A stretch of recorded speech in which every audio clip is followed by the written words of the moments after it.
आप में से लगभग लोगों ने अपनों से बड़ों को ये कहते हुए सुना ही होगा कि संसार में होने वाली हर घटना के पीछे ईश्वर ही होते हैं। छोटी सी छोटी बड़ी सी बड़ी बात के लिए भगवान ही जिम्मेदार होते हैं। इन सब बातों के बाद आपके मन में फिर एक सवाल जरूर आता होगा कि अगर ऐसा है, संसार में पाप और दुख क्यों बढ़ रहे हैं, क्यों लोग एक दूसरे के साथ अनीति करते हैं। इसकी सबसे बड़ी उदाहरण है महाभारत। अगर सब कुछ भगवान के बस में था तो क्यों पांडवों को अपना अधिकार प्राप्त करने के लिए इतना संघर्ष करना पड़ा, क्यों द्रौपदी को भरी सभा में अपमानित किया गया। अगर आप सबके दिमाग में ये प्रश्न है तो चलिए आज श्री कृष्ण से ही जानते हैं कि आखिर क्यों पांडवों के सारथी होने के बावजूद उन्होंने पांडवों को गलती करने से नहीं रोका। दरअसल शास्त्रों में किए वर्णन के अनुसार उद्धव जी श्री कृष्ण से पूछते हैं, जिसके उत्तर में कान्हा उन्हें बताते हैं कि क्यों उन्होंने पांडवों की सहायता नहीं की तथा अन्य बातें भी जानते हैं। उद्धव श्री कृष्ण से कहते हैं, आपने पांडवों को द्रुत क्रीड़ा यानी जुआ में हारने क्यों दिया। तो इसके बारे में श्री कृष्ण कहते हैं, उद्धव, मैं असल में पांडवों के साथ ही था। मैंने सदैव उनका हित ही चाहा है। मैं अपने हर भक्त के साथ रहता हूँ। न तुम मेरी उपस्थिति पर संदेह करो और न ही मेरी नियत पर। उद्धव, युधिष्ठिर और दुर्योधन में सिर्फ एक ही अंतर था, जिस कारण गलत राह पर होते हुए भी दुर्योधन जीत गया और युधिष्ठिर हार गए। वह अंतर था विवेक का। और आखिर वह दुर्योधन को धूर्त क्रीड़ा यानी जुआ नहीं आती थी, लेकिन उसने अपने विवेक का उपयोग किया और कहा कि उसकी तरफ से शकुनी मामा खेलेंगे। यह खेल आता तो पांडवों को भी नहीं था, लेकिन वे स्वयं खेलने लगे। अगर युधिष्ठिर अपने विवेक का उपयोग करते हुए उनकी तरफ से यह खेल मैं खेलूंगा तो पासे शकुनी के अनुसार आते या मेरे अनुसार।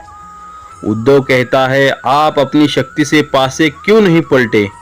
तो श्री कृष्ण कहते हैं, कान्हा इसका उत्तर देते हुए कहते हैं कि उद्धव, मैं बिल्कुल ऐसा कर सकता था, परंतु मैं करता कैसे। असल में पांडवों ने मुझे अपनी प्रार्थना में बांध लिया था। वे द्रुत क्रीड़ा मुझसे छिपकर खेलना चाहते थे।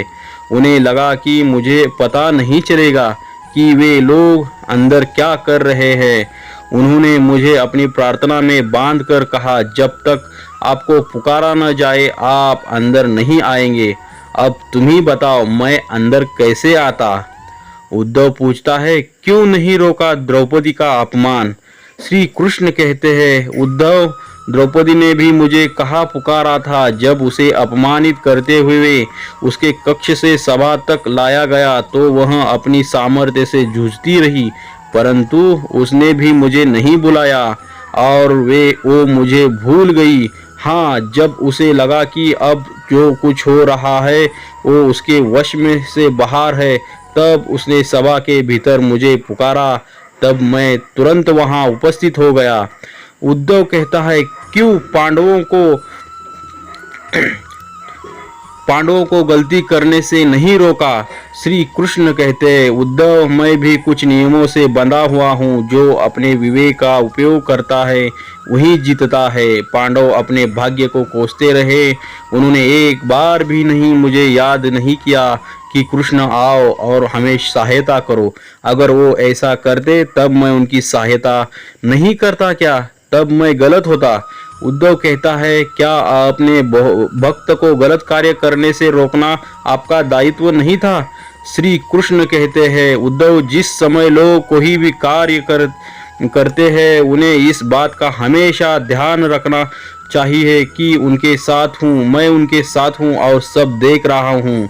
तो उद्धव, तुम ही बताओ, इसके बाद कोई गलत कार्य कर पाएगा क्या। मनुष्य गलत कार्य तभी करता है जब वह दुनियादारी को में खोकर मुझे भुला देता है और मेरी उपस्थिति को अनदेखा करता है। श्री कृष्ण मिल गया अपने सवालों का जवाब, ऐसे उद्धव को कहते। तो कहना कि ये बातें सुनकर उद्धव बोलते हैं, आपने आज मुझे बहुत गहरी बात कही है। यह सही है कि जब हर पल व्यक्ति के मन में यह भाव रहेगा कि आप उसके साथ है और उसके सब कार्यों को देख रहे हैं, तो वह कोई गलत काम कर ही नहीं पाएगा। मैं आपकी सभी प्रश्नों के उत्तर से सहमत हूँ।